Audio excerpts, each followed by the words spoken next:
nañu xool candidat yëpp benn par benn yàlla xam na ni bu far jeexee candidat yi duñ benn nañu jël ku nekk teg la teg Diène Ndiaye boo fi taxaw naan wóoruma ndax loxo yi set naam déet da nga naan benn dooni ñaar waaye Diène Ndiaye loxoom set na yàlla xam na ni du bëgg lu ko neex mais loxoom set na bu ñu nee juróom-ñetti candidat ku nekk xool ko def nga lu ni weng si digg dëkk bi te affaire bi nday si la de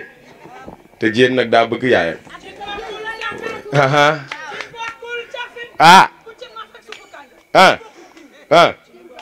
billaahi bokkul safi monsieur le maire dañ ne jigéen ku mu gunge ku ne nga egg fi nga bëgg a egg waaye nag jigéen ñi dañ ne buñ la gungee ba nga egg gannaaw yàlla ak yonent bi nga fàttali leku nga bàyyi leen xel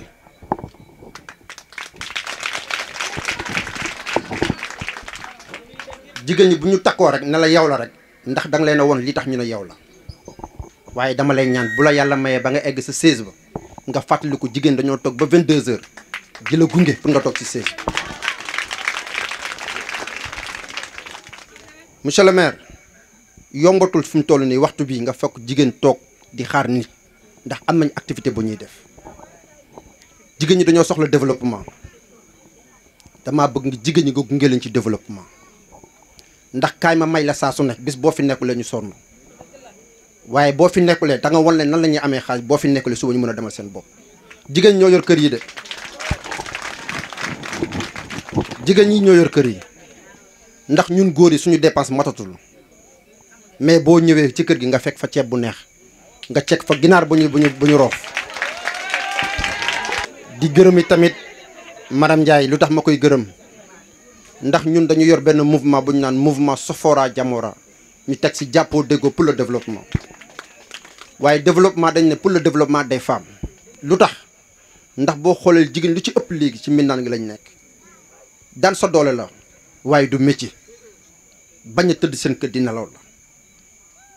jigéen ñi dañ leen war a jàppale ci développement madame Ndiaye mi suñu mouvement boobu moom moo nekk présidente des femmes jigéen ñi di yëngu ci wàllu développement jigéen ñi tey ni may waxee ñu ngi defar soow dañuy defar céréales fruits et légumes céréale bi ay saabu lu bëri lañ koy defar mais gannaaw yàlla ak yonante bi tey moom moo ci taxaw ndax moo indi partenaires yi madame Ndiaye ma lay ñaan loolu li ngay def ci mouvement bi dama bëgg nga fexe koo def ci jigéen ñi ndax xam naa ni ñii ñi liggéey rek lañ bëgg te dañ ko am yaakaar ci yow monsieur le maire kon mbooloo mi maa ngi leen di nuyu bu baax ndax damay bañ kaddu gi bari waaye monsieur le maire mi dañ ne ni ko olof Ndiaye di waxee bëri ko ci mbattal la puus mu dem ñàkk a puus mu dem dañ koy puus mu dem suba mu doon suñu sac ndax am naa yaakaar ci moom. ay candidat yu si ëpp duñu dox heure bii ndax koo ci woo heure bi ñu bëri duñu génn ndax dañ naan liggéeyul lii tax ñu war a mën a génn heure bi di ko seeti waaye tey boo génnee 22 heures 20 heures bi 21 heures moins nga fekk jigéen ñi toog bàyyi seen lépp fay seen gaz togg ñu reer topp tawuñ seen jëkkër yi ndax dag leen a woon li tax ñu topp sa ginnaaw dégg ñaan ñu fi wax kàddu gu neex ci yow dañ na Diène Ndiaye doo dugg ñu ne la newu fi dañ naan da nga naan Diène Ndiaye saa yoo duggee ñu ne la mu ngi ci biir saa yoo ko soxlee da nga koy gis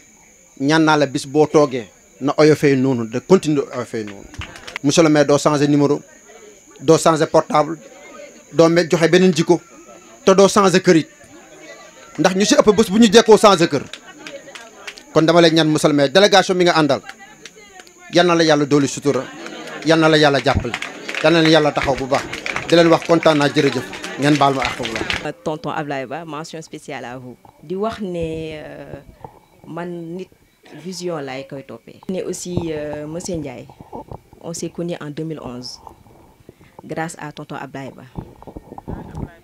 bu ñuy jaxaay nekk délégation spéciale communauté rurale avant même ñuy am mairie. et monsieur Ndiaye j'ai vu en vous le changement. il est temps que changement am. qu'on soit reconnu et respecté du ma ne sax Parcelles Assainies c'est vrai jaxaay environnant y compris mais surtout Parcelles Assainies ma damay xeex pour sama Parcelles Assainies mu nekk unité 1 ba unité 27 que ñun aussi ñu sentir suñu bopp ci commune de Jaxaay mairie bi bu ñu wax nekk des parcelles amul ay représentants non on est là on existe monsieur le maire une fois que vous serez élu incha allah et je vous le souhaite. La jeunesse boo xoolee fii commune Jaxaay la plupart sont des ouvriers seen yaay dañuy dang-dang sonn nañu c'est vrai nga ñëw nit ki jox ko 5000 mu dem dépense mais dañoo bëgg loo xam ne pérennité on veut nos emplois des emplois mën na ne parce que boo xoolee la mairie il faut qu'il y ait des partenariats public-privé mën nañ dem jël les partenariats comme le font dans les autres pays à l'extérieur mën na ne pourquoi pas commune de Jaxaay nekk en jumelage avec d'autres communes que ça soit mu nekk qui sait Dakar Guédiawaye Pikine bi nga xam ne on est def nañ départementalisation de Kër Massar en pensant Kër Massar bu ñu doon nekk commune bu ñu ko doon idéaliser noonu bu fekkee on était des étudiants bu ñu doon def pétition ñii ñëpp di briguer la mairie de Kër Massar dañoo bokkoon benn kii di ko rêver loolu mais en 2021 vous avez vu Dieu fait bien les choses ku nekk rek na topp ne moom il est citoyen de sa propre localité te bul xaar aussi maire c'est vrai maire na def lii mais aussi ñun aussi war nañ xam aussi lu ñu bëgg ak fu ñu jëm y'a ça aussi man li may ñaan monsieur Ndiaye si toutefois vous serez élu population bi nañu xam la gestion de la commune de Jaxaay le foncier de Jaxaay ñu bëri xamuñu dañuy wax rek mais xamuñu ils savent pas le fond du problème ils savent pas parce que la plupart délibérations et la population est laissée en rade et pourtant c'est dans le code électoral qui dit que la population doit assister à la délibération des terrains y compris son foncier war nañ ko xam et monsieur Ndiaye man je crois en vous et yàlla na la yàlla jàppale aussi jàppale la pour toute la coalition aussi ñu la fekk si yal na leen yàlla jàppale mu jàppale ñu ñëpp aussi. maa ngi leen di nuyu ku si nekk sa tur ak sa sant di ko commencé nag sama jigéen ñi nga xam ne xeebuñ ma benn yoon ñu ngi ci marché yi ñu ngi fépp wax dëgg yàlla maa ngi leen di gërëm yéen toogaay bi ngeen toog fii métti na xam naa loolu mais maa ngi leen di gërëm di leen sant di ci teg suñu DG Diène Ndiaye futur maire incha allah bu ñu liggéeyee dina fa toog di nuyu madame Massaly li tax ma defee fii tey kii bi débat bi dama ko jox cër te moom tam yàqu ci dara monsieur Massaly la même chose moo tax ma ñëw ba ci buntu këram defee ko fi tey wan ko ne nag Parcelles Jaxaay yëpp benn la amul xàjjatle actrice de développement la nekkoon Parcelles Assainies fa laa jógee amaguma fii 1 an li yeewu si man moo tax ma dajale jigéen ñi ñëpp di wax ak Diène muy suñu futur maire li Daouda wax na ko léegi mooy jàppale jigéen ñi ndimbal na ca fekk loxol borom suñu dërëm bi ñu am ci la ñuy commencé ba maire ñëw fekk ñu fi parce que man loolu laa xam xaw ma ñu yëkkati rek jox ma. le même pavage yi tey mën na wër Parcelles Assainies suñu kër la commencé mais mën na dem mais méthode de travail la waaw mën naa rassembler nag loolu moom yàlla may na ma ci ma mën a rassembler parce que man du ma wax détail du ma def parloo ki nga xam ne moom la ñu war a jàppale muy Diène Ndiaye amul mag amul xale ñun ñëpp dañoo war a toog di waxtaan di diisoo looloo tax ma ñëw déplacé wu ba fii andi ko fi mais su ma doon kuy defante wala may def politicienne wala di ut lu ma am dama yem sama pavage woo sama jigéen ñi yem fa mais dama bëgg a ratisser largement te du yem fii lu ma la wax lu leer la du yem fii jigéen ñi ma àndal muy marché bii di marché bële yàgguma fi awma 1 an fii mais gëm nañ ma lu leer laa la wax. li ñu teg fii lenn la mooy élection locale dañoo 2014 dañoo foroon benn maire bu tudd Mor Sarr Ba yàlla def mu def fi juróom-ñaari at ñu dërmal ay élection en 2022 mu am juróom-ñeenti candidat yu soxla mairie bi juróom-ñeent yi ko soxla nag kenn moo leen seet si kenn muy kan Diène Ndiaye mi toog tey kan mooy Diène Ndiaye mooy c'est le directeur de la pêche continentale di liggéey ministère de la pêche et de l'économie maritime. li muy def actuellement nii fi may waxee bu baax déglu leen baax entre parenthèses du yéen a tax de ñi toog seen kër di déglu ñoom laay yóbbante kàddu fi mu toll nii dama ne ki toog fii tey lim leen di montal nii dimanche passé moo ngi ko doon def unité 18 def na ko cité gendarmerie je pense que suñ paree fii war na ko defaat feneen dama ne yaa xayti jigéen ñi nekk fi yëpp xam ma xam ne damay politique te yàlla may na ma mbooloo lool su ma wàccee sam bopp topp si ginnaaw Diène Ndiaye mii am na lu tax bu fekkee ne développement dëkk bi rek moo ma ñor sans poste ñoruma damay topp si ginnaawam parce que nag bu fekkoon ne xaalis mooy tax nit di dugg si politique Diène Ndiaye du politique mii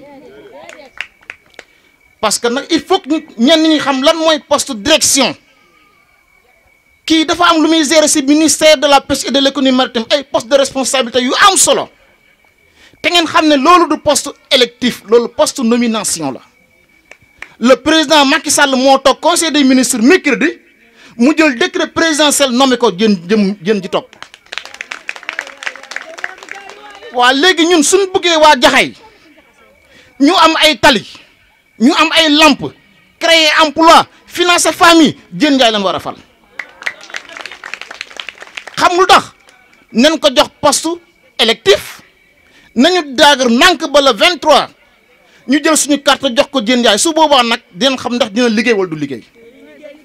mais tant que joxuñ ko poste électif mënuñ ko reprocher absolument rien du tout parce que nag ki lay yóbbante wala ki lay yónni da lay jox yóbbal mais tey population Jaxaay joxaguñ ko yóbbal ma ñëw nag biir unité 16 seen fi lu extraordinaire directeur may ñaan yàlla su la yàlla mayee nga jël nekk maire de la commune de Jaxaay ñu jël copier si méthode waaye unité 16 parce que dama toog fii di gis ma déggaat ñu ne am na ay pavage yu ñu fi créé mu nekk initiative boo xamante ne localité bu ne mun na ko développer biir quartier c'est très important moo tax ma leen di ñaan na leen kii président Macky Sall lay liggéeyal te dafa am programme de campagne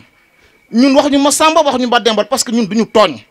dañu ñëw sàkk baatu askan wi bu ñu askan wi wóoloo votal ni bu ñu wóoloo ñu toog xaar mais dama ne au soir du 23 janvier 2022 ku si jóg di dem fexeel ba wotal bulletin bu verte bi bulletin boobu la Diène Ndiaye ñëw yi ab te président Macky Sall lay liggéeyal yorun beneen poste yorun beneen responsabilité bu dul leen bëgg mooy la mairie de Jaxaay ndam li mooy ñu fal sunu maire Diène Ndiaye ndax koo xam ni falooguloo bàjjen ñi nga ngi nii keroog bi ñuy jëli ambulance bi ak ñoom Abdou Xoll ñun ñi ñoo ànd dem jëli ambulance bi keroog ambulance boobu ñëw fii tey ñu teg ko fi ñun li may wax leer na waa PAI 6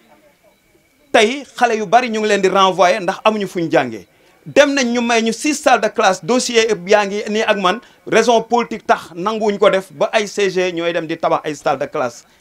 kon loolu yaakaar naa ni bés bu ñu faloon suñu frère fal ñi fi nekk commission yi dox ni mu war a doxee ñuy uti di indi yaakaar naa dina naat te dama leen koy waxaat équipement yi ñu ngi fi lu ñu mën a tabax mu ngi fi benn inspecteur daf fi ñëwoon mu ni li jafe fépp moo yomb fi ndax équipement yaa ngi fi bu dee place école soxlawuloo ñu lay defal délibération soxlawoo ngay uti suuf maa ngi nuyu ñëpp di sant ñëpp di jaajëfal ñëpp di leen wax bu ñu tàyyi bu ñu kenn xoqatal nañu xam bu baax li ñu bëgg ku leen ñëw fekk seen kërit fëgg leen jox leen jël leen ndax li leen di jox yéen a ko moom mais bu jour ba vert bi ànd ak rouge bi na fees dell ci kattanu yàlla amul ku jàngul jàng arxuraan mbaa français mënuloo am xam-xam te ku amul xam-xam mënoo jëriñ sa diine mënoo jëriñ sa bopp mënoo jëriñ sa askan ni sa réew waaye nag gaa yi jànguñ xamuñu nañ dem toog commune Jaxaay am nañ fula bu mot boo xam ne mënuñoo jël commune bi mu jógee ci difficulté tànk yaa ngi ci biir bopp bi rek moo des mu nuur ñu bugg koo jël jox ko koo xam ne day jaay suuf jaay na suufu Jaxaay bi yëpp dafa bugg a làq ay tànkam ñeneen ñi amuñu liggéey amuñu métier seen àddina lu tax ñu teg ci bakkan ci politique bi mooy dañoo yaakaar ne pour ñu tekki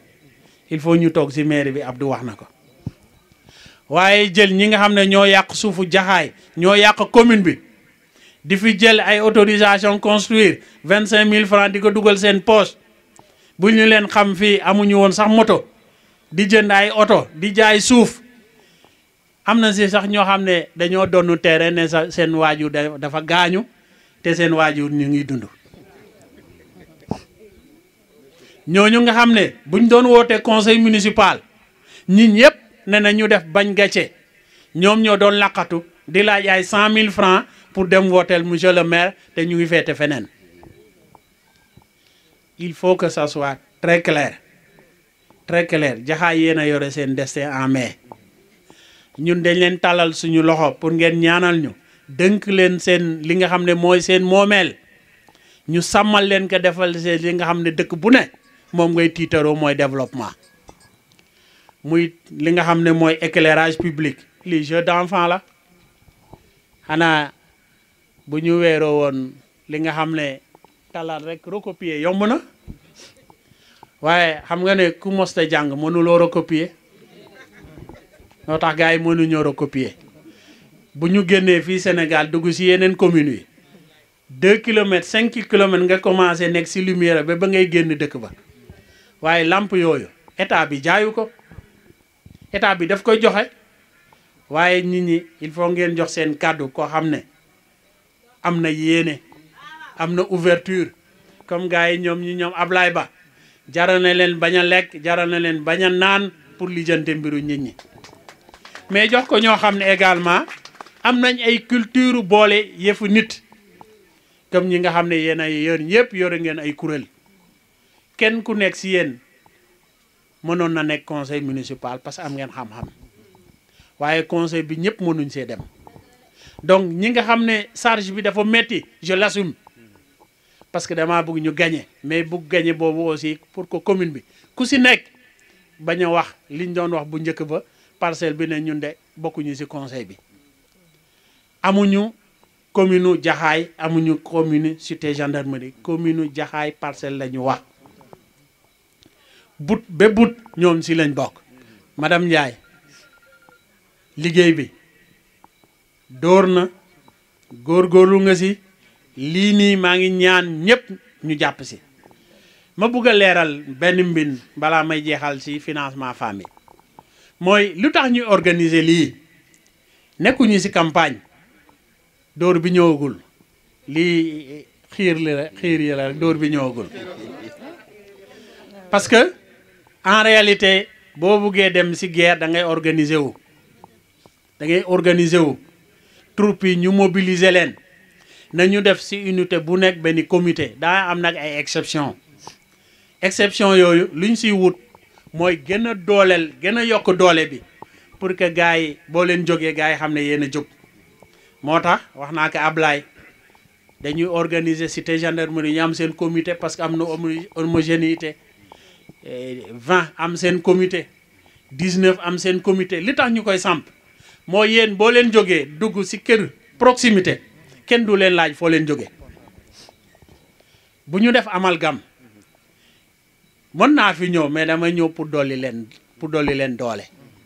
waaye yéen a war a def liggéey bi porte à porte bu ñu amee yenn mottali ñu ñëw def ko donc liggéey bi ak confiance bi yéen lañ ko dënk wax leen ñu fan ngeen ko bëggee ak naka ngeen ko bëggee ñu topp seen ginnaaw parce que nit ki nag mën na laa jiital waaye da ngay am ci moom confiance organiser leen ñu xool homogénéité 16 ak 15 ñu boole leen ngeen toog waxtaan nommé seen ku leen nekk seen coordonnateur seen plénipotentiaire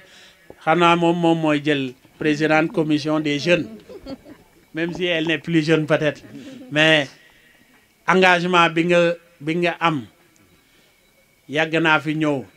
ñu dem réunion nga am si taxaw bu am solo continuel confiance la am si yow parce que liggéeyu mairie bi yemul si conseil municipal bi dafa war a am des responsabilités yoo xam ne bu ñu tegee les services techniques de la mairie teg fii ñu war a liggéey dañoo soxla ay emploi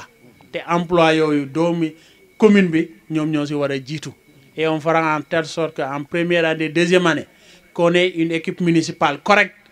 des emplois yoo xam ne nit ñi dañ leen di jox ñuy liggéey ñu leen di fay ñuy koy yóbbu seen kër parce que conseil municipal loolu président de la république bu yëkkatee def la fonction publique locale ñu voter les textes c'est parce que ñi ñu fay recruter dañ leen war a jox ay contrat di leen cotiser ñu war di faju am IPRES caisse de sécurité sociale bu retraite jotee ñu dem retraite comme ñëpp loolu nag il faut ñu bàyyi ci xel jigéen ñi yéen ñeenti mbir lañ leen jagleel ñeent ba juróom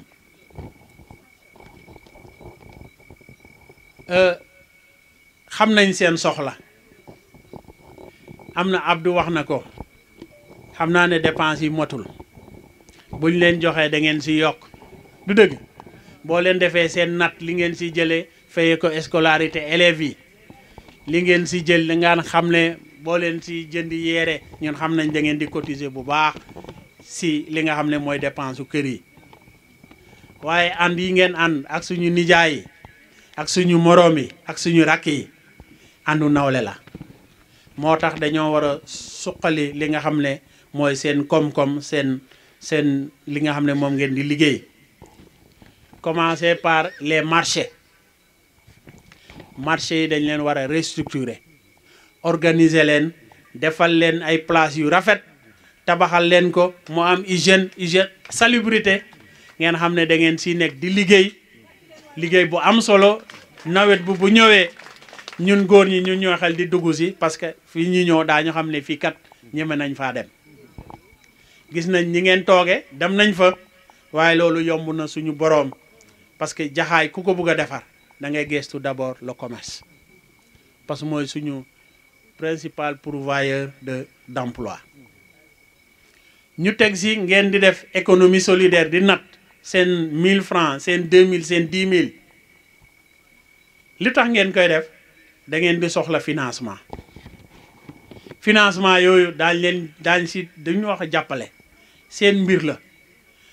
di leen tegal à partir de la première année 10 millions de francs CFA si convention boo xam ne dañ koy signer ak DER ñu yokk ko nga xam ne ñun dañuy def garantie bi parce que si banque fii ngeen monter seen comité de crédit ngeen defee seen dossier ñu leen di lebal ngeen di fay ñu leen di topp di leen di encadrer ñi nga xam ne ñooy liggéey si entrepreneuriat ñii liggéey culture ñii di liggéey si li nga xam ne mooy menuiserie et cetera ñu defal leen benn fonds de promotion à l'entrepreneuriat des jeunes ñooñu tam ñu moins 10 millions defal leen des conventions avec 3FPT ñu defal leen formation ngeen am formation diplômante mën a dugg ci circuit économique bi beneen bi ci des mooy nit pour mu liggéey day am compétence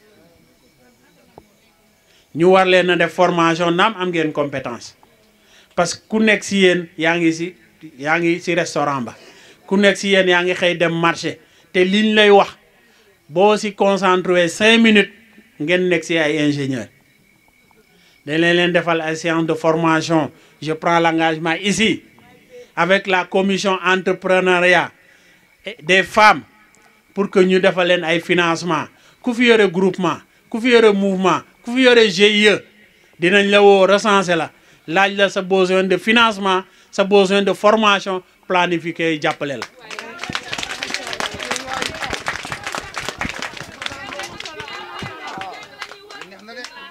ñu am un grand défi fii nii ci commune bi un défi sécuritaire un défi de développement durable parce que quartier yi kenn du leen toppatoo propreté kenn du leen toppatoo fii nii Jaxaay dama doon wax fii nii on doit être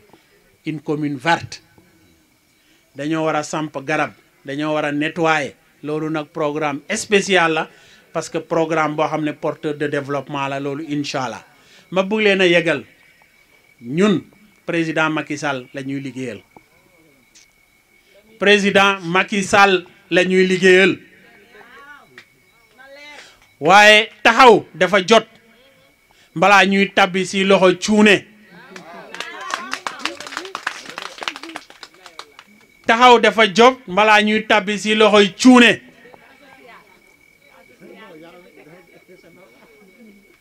nee na booy ñaaxaar laa dama boy nandite waaye ñi nga xam ne dañoo nekk seen boy nandite luñ ko teg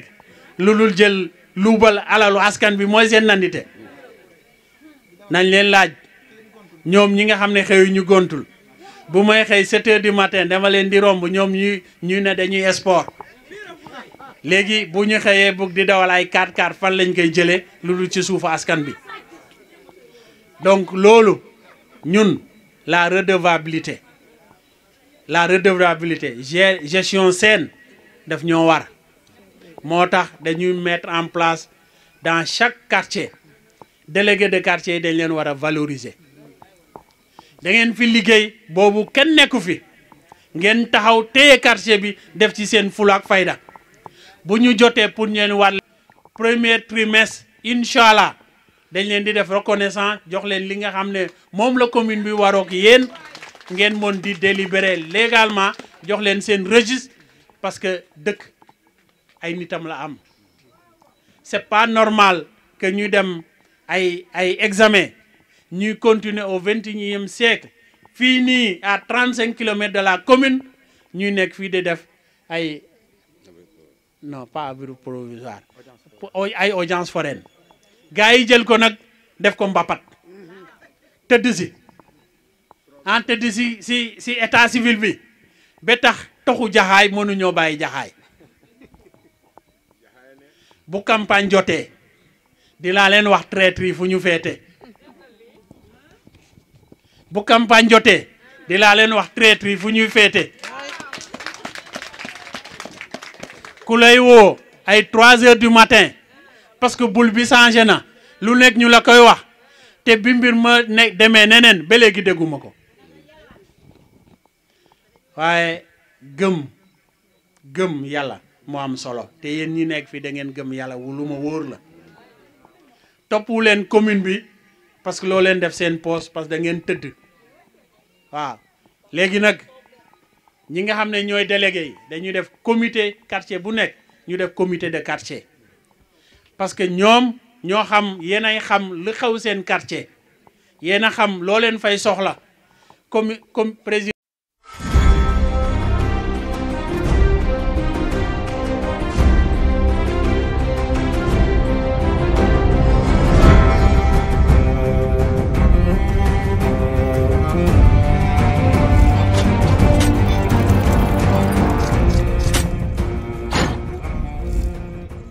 dans commission muy éducation muy santé muy environnement muy coopération décentralisée dañu ñëw di waxtaan ak yéen ñu leen di rendre compte la redevabilité bu ñu defee délibération ñu acté ko nit ñi mën kaa lire mais mieux dañu monter radio communautaire incha allahu rabbi parce que simplement bu ñu nekkee ci conseil bi gars yi bu leen neexee Modou Ndiaye buy wax duñ ko jottali mais conseil bi day nekk en direct ci rajo bi ñi jàpp fréquence bi di déglu xam liñ leen di liggéeyal lan la ku fa wax loo xam ne du noonu ñu xam ne yow yaa ko waxal sa bopp waaye du loo xam ne yow yaa ko modifier parce que c'est un outil important parce que fii nii kan moo fi dem émission imam kan lu muy wax ah il faut ñuy wax jàngal nit ñi wax leen seen diine waxtaan ak nit ñi ñi nga xam ne ñoo fi am xam-xam ay commission yi ñëw di waxtaan ñu leen di poser question noonu la ñuy améliorer la gouvernance et noonu lañ ko war a doxale sànq j'ai rencontré loolu moo tax ma guddee parce que je dois expliquer fale fi nga xam ne jaxaay 1 ay nit ñoo xam ne ñu ngi fi ñoo yore association bi nga xam ne association des éleveurs ay jeunes nekk entrepreneur yore seen restaurant ñooñu laa amaloon réunion sànq ak Samba Ndiaye ça veut dire gars yi bàyyi nañ leen xel nañu motali liggéey bi damay yemal fii mbir mi di leen jox rendez-vous très prochainement di jégalu di wax ne politique moo ñu soxla maa ngi remercier également ñi nga xam ne ñooy Daaru Info ñëw teew fi ñun ku ñu gis xam na ne amuñu ay bëtu ginnaaw ay bëtu kanam la ñu am moo tax dañu ñaan suñu borom mu may ñu xel ba que lu ñuy wax mu nekk lu ñu gëm ak loo xam ne mën nañ kaa def parce que laaj li nga xam ne mooy commune bi jaralul ñu ñuy fen waaye dama am yaakaar si yéen ni ngeen ma amee confiance si man ba jiital ma dama bëgg saay su may dox mbaa saay su ma wéetee may fàttali ko moment yii ngeen taxaw fii di def lii di wax lii te mënoon ngeen dugg si kër yi un grand bisou à mon général grand bisou xam naa ne coono bi yaa ma si dugal waaye doo si wéet ah donc DJ Serigne merci beaucoup na leen yàlla sàmm bu baax a baax